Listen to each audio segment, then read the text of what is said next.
हमारे बच्चे हैं आपके? मेरी 3 बेटियां हैं सर, 2 की शादी हो गई, 1 अनमैरिड है और मेरा कोई सहारा नहीं। मेरी बेटियां अनाथ हो गई, मेरी बेटियों को इंसाफ चाहिए। गई एक टिप्पणी ने नॉर्थ दिल्ली के सदर बाजार इलाके में एक व्यक्ति की मौत का कारण बन गई।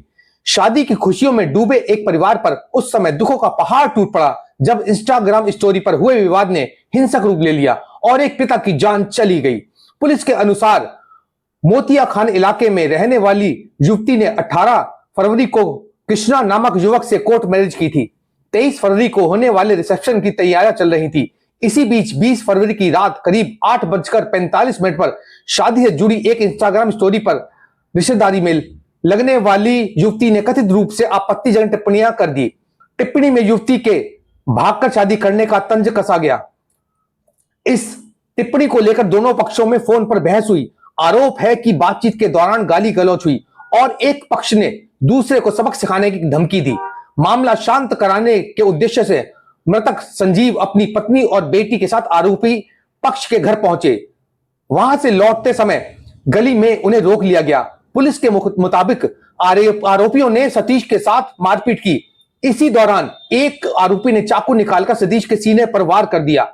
घायल अवस्था में उन्हें तुरंत लेडी हार्डिंग अस्पताल ले जाया गया, जहां डॉक्टरों ने उसे मृत घोषित कर दिया। मृतक की पत्नी को भी हमले में चोटें आई थी। घटना के बाद आरोपी फरार हो गए। पुलिस ने तकनीकी सर्विलांस और मोबाइल लोकेशन के आधार पर तीनों आरोपियों को अलग अलग स्थानों से गिरफ्तार कर लिया है। एक आरोपी को बाहरी दिल्ली के बक्करवाला से, जबकि अन्य 2 को गाजियाबाद के नंदग्राम क्षेत्र से पकड़ा गया। पुलिस अधिकारियों का कहना है कि प्रारंभिक जांच में सामने आया है कि सोशल मीडिया पर की गई टिप्पणी ही विवाद की मुख्य वजह बनी। मामले में हत्या का केस दर्ज कर आगे की जांच की जा रही है। इस घटना ने एक बार फिर सोशल मीडिया पर बढ़ते विवादों और उनके गंभीर परिणामों को लेकर चिंता खड़ी कर दी है। शादी की खुशियां मनाने वाला परिवार अब गहरे सदमे में है। इस घटना को लेकर मृतक के परिजनों का क्या कुछ कहना है, आइए देखते हैं। दिल्ली से प्राइम इंडिया न्यूज के संवाददाता अजीत कुमार की यह रिपोर्ट। मेरा नाम आदित्य है। क्या हुआ भाई? ये मेरे बड़े पापा थे और ये मेरी बड़ी मम्मी है। हम घर में थे, रोहिणी में रोहिणी रहता हूँ। मेरे को मतलब मेरे पापा को 9:30 के अराउंड फ़ोन आया था कि ऐसे ऐसे बात हो गई है, मैं वहाँ पे उनसे बात करने जा रहा हूँ। हमें नहीं पता था कि चीज़ें इतनी ज़्यादा बढ़ जाएंगी। वो कह रहे थे मैं सिर्फ बात करने जा रहा हूँ। उसके 15 या 10 मिनट बाद हमें खबर मिल गई कि ऐसे ऐसे हादसा हो गया है। अब सारा मुद्दा ये है कि जो हो गया चलो हो गया। अब वो हमारी बड़ी मम्मी का घर था, वो सिर्फ हमारे बड़े पापा के सहारे से ही चलता था। अब आप यकीन नहीं मानोगे सर, जो इंसान कभी किसी वैसी चीज़ में इन्वॉल्व ना हो, एकदम से उसके ऐसी हरकत कर जानी। अब आप क्या चाहते हो? मैं ये चाहता हूँ सर, देखो हमारा गया है तो उसके साथ भी यही होना चाहिए। बस मैं यही चाहता हूँ सर, क्योंकि देखो सर हमारा खाना है, जो हमारा पूरा परिवार बिखर गया है। हमारा घर में अब कोई है नहीं कमाने धमाने वाला। हमको पूरी इस चीज़ की हमको अरेंजमेंट चाहिए गवर्नमेंट से, कोई भी हो। क्योंकि देखो जब घर का बंदा चला जाता है ना, मेन कमाने वाला, तो बहुत फर्क पड़ता है। और प्लस में हम कोई भी हमारे पुलिस वाले जो भी हमारे नियर बाई स्टेशन पड़ता है, हम उनसे ये रिक्वेस्ट करना चाहेंगे कि हमें कुछ टाइम दिए, कुछ महीने तक हमें यहाँ पे प्रोटेक्शन चाहिए, ताकि कल कल को मेरी बहनें यहाँ अकेली रहती हैं। कल कल को अगर कोई वारदात होती है तो पुलिस वाले हमारे टच में रहने चाहिए। हमें यहाँ पे सिक्योरिटी चाहिए थोड़े टाइम के लिए नियर बाई में, ताकि कल को लागू कोई हमारे परिवार पे अभी बात ना, क्योंकि अभी तो सब साथ में है। जब ये 13-14 दिन हो जाएंगे पूरे, तो सब अपने अपने घर चले जाएंगे। हमें इस चीज़ की मैं पुलिस से रिक्वेस्ट करता हूँ कि थोड़े टाइम के लिए हमें यहाँ पे अरेंजमेंट पुलिस की दी जाए बस। और जो मेरे तान्या, क्या हुआ था? मैं, मेरी मम्मी और मेरे पापा गए थे वहां पर। जो मम्मी ने बताया था, जो भी वो लड़ाई हुई थी कमेंट को लेकर, हम गए थे वहां पे। सबने, जो मेरी दादी मिली थी, उन्होंने हमसे कहा था कि कोई बात नहीं, मंगलवार को बात करते शादी होने के बाद। बस इतनी बात हुई थी। मैं, मम्मी, पापा आ रहे थे, मैं पीछे थी, पापा मम्मी आगे चल रहे थे। उसने बस एक आवाज दी, ओए रुक। जैसे मैंने पीछे देखा, उसने आके मेरे पापा के घुसा के घुमा दिया। वो जैसे मेरे पीछे भागा, मैं वहां पे भागी हेल्प के लिए। मैं जितने में आई उतने में सब कुछ मतलब जा चुका था। पापा गिरे हुए थे, मम्मी भी एकदम होपलेस हो गए थे। मैंने अपने पापा को कैसे भी, किसी ने हेल्प भी नहीं की, मैंने रिक्शा में बिठाया कैसे भी करके पापा को। मैं पापा को हिम्मत करके हॉस्पिटल लेके गई, बट रेड लाइट तक पहुंचते ही मेरे पापा के मतलब डेथ हो चुकी थी। हॉस्पिटल लेके गए, उन्होंने हर तरीके से कोशिश की, उन्होंने आधे घंटे बाद हमें जवाब दे दिया था कि पापा नहीं रहे। उसके बाद वही हमारी कंप्लेंट वगैरह हुई, वो हमें पापा को कुछ कुछ देकर कहता था। मेरे पापा हमें घर पे आके बताते थे कि अमन ऐसे कहता था। मैं कहती थी पापा वो बच्चा है, उसकी बात को क्यों सीरियस लेना। पापा कहते थे वो मुझे देख के गंदे गंदे कमेंट्स करता है, सिर्फ इसलिए कमेंट करता था वो कि जो अमन की नानी थी वो मेरे पापा की बहन लगती थी रिश्ते में। तो मेरे पापा बस इतना कहते थे, अगर वो अमन कुछ कहता था अपनी नानी को तो मेरे पापा बस इतना कहते थे वो बुढ़िया, उससे क्यों लड़ता है बेटा तू। तो वो इसीलिए मेरे पापा को देखता रहता था कि तेरा क्या मतलब हमारे घर में बोलने का, क्यों बोलता है तू। मेरे पापा ने घर में आके कितनी बार बताया कि अमन मेरे को ऐसे बोलता है। मैं कहती थी अपना बच्चा है, वो क्यों ऐसा करेगा। बट उसने पीछे से आके एकदम, मैं बस ऐसे देख भी नहीं पाई हूँ उसको ठीक से, डाल के घुमा दिया।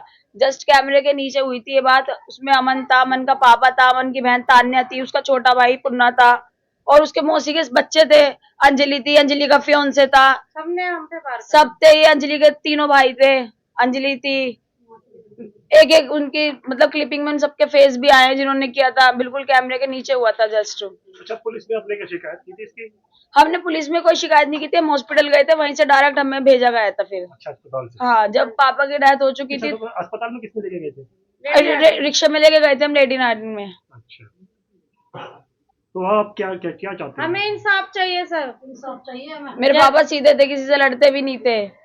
हमें इंसाफ चाहिए और अमन ऐसे ही जाना चाहिए जैसे मेरे हस्बैंड चले गए, और अमन ने ही मारा है, मुझे अमन की खिलाफ ही जाना है। और मैं चाहती हूँ कि वो हमेशा उसको फांसी पे लटकाया जाए या उसको उम्र कैद हो।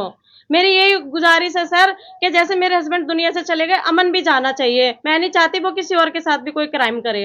इतने क्राइम बच्चे होते हैं। कितने थे उनके? चार चार बच्चे बच्चे। हैं, काम करते थे?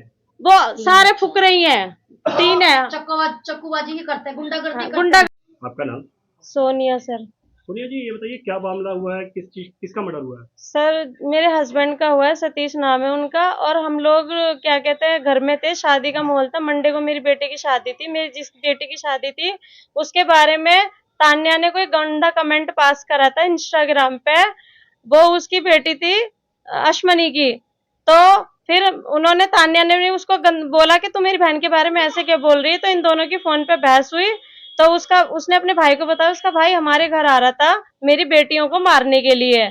तो मेरी ननाद का फोन आता है, वो कहती है कि कुंडी लगा लो, बेटियों को अंदर कर लो, और ये लड़का यहाँ से बार बार भाग रहा है तुम्हें मारने के लिए। तो मैं सर अपने बच्चों को समझा के और उनके घर चली गई हूँ समझौता करने के लिए कि जो भी बात है मंगलवार को करना, मत आना। और फिर हम उनके घर जा ही नहीं पाए। ग्राउंड फ्लोर पे मेरी बुआ सास मिली, उन्होंने मुझे बोला कि तुम यहाँ से चले जाओ, मंगलवार को बैठ के बात कर लेना, हम सब मिलके बात करेंगे कि बच्ची ने ऐसे इंस्टाग्राम पे तुम्हारे वो क्यों बोले गंदे कमेंट। तो मैं सर अपनी बुआ सास की बात रख के और उनकी बेटी की बात रख के अपने हस्बैंड को और अपनी बेटी को लेके आ गई। और सर उनके घर के दूरी के 100 कदम पे उन्होंने हम पे आके पीछे से वार किया। सबसे पहले अमन ने मेरे हस्बैंड को आके मुक्का मारा, उसके हाथ में वो था वो रिंग वाला चाकू, और उसने पहले मेरे हस्बैंड की ठुड्डी पे मारा और फिर उसके बाद उनके दिल पे गोद दिया उसने, और फिर वो सारे लिपट गए। और जब मैंने अपने हस्बैंड को बचाने की कोशिश करी तो वो मुझे भी लिपट गए, मुझे भी उन्होंने बहुत मारा। और मेरी बेटी इधर उधर भागती फिरी हेल्प के लिए, हेल्प करो हमारी। ये देखिए सर, और हम लोग हेल्प की भीख मांगते रहे, हमारी वहां पे किसी ने हेल्प नहीं करी। और मेरी बेटी भाग के जाके रिक्शा पकड़ के लाई जबरदस्ती, और हमने माँ बेटियों ने दोनों ने अपने हस्बैंड को उठाया और हम फिर खून में भरे हुए बंदे को हॉस्पिटल ले गए। ये कब की घटना है? ये घटना है, क्या डेट क्या थी? शुक्रवार की 10:30 बजे की बात। हाँ, 10:20 शुक्रवार की रात है। और ये अपने मोतिया खान चौक, राम कुमार मार्ग चौक की बात है ये। तो आप लोगों ने फिर क्या करा अगला? मतलब उनका अस्पताल लेके गए? मैं और मेरी बेटी ऐसे हॉस्पिटल लेके गए, पापा को रिक्शे में डाल के। फिर मैं और मेरी बेटी हम हॉस्पिटल लेके भागे उनको, जबकि मुझे लग रहा था कि मेरे हस्बैंड मेरे हाथ में ना रिक्शे में ही खत्म हो गए थे, उनका बहुत खून बह चुका था। आप लोग उस टाइम पे प्रेजेंट थे वहाँ पे उनके साथ? जी, मैं और मेरी बेटी मौका वारदात पे थे। मतलब आपके सामने हुआ ये सब? जब सब कुछ हमारे सामने हुआ, उन्होंने हमारे सामने मेरे पति को मार डाला सर, और हम बचाते रहे। और फिर उन लोगों ने मेरे साथ भी बहुत मारपीट की। अच्छा, वो कमेंट क्या था जो इंस्टाग्राम पे था? इंस्टाग्राम पे कमेंट था, देख इसकी स्टोरी, 1 हफ्ता रह के भाग के कुछ ऐसे ही 4 हफ्ते का कुछ उसने गंदा कमेंट पास करा था। सॉरी, मैं ये बात नहीं बोल पा रही आपके आगे। कि जो उसने बोला था, पर गंदा कमेंट था जिसको देख के गुस्सा आया, सुन के गुस्सा आया। बस उसी बात पे मेरी बेटी ने उसको कॉल करके पूछा कि भाई ये कमेंट क्यों पास करा तुमने, तो उसके भाई ने गाली दी और उसकी बहन ने भी गालियां दी, मेरे हस्बैंड को धमकी भी दी। इसी बात पे, बस इतनी सी इंस्टाग्राम के मैसेज के कारण उन्होंने मेरे पति को जान से मार डाला सर।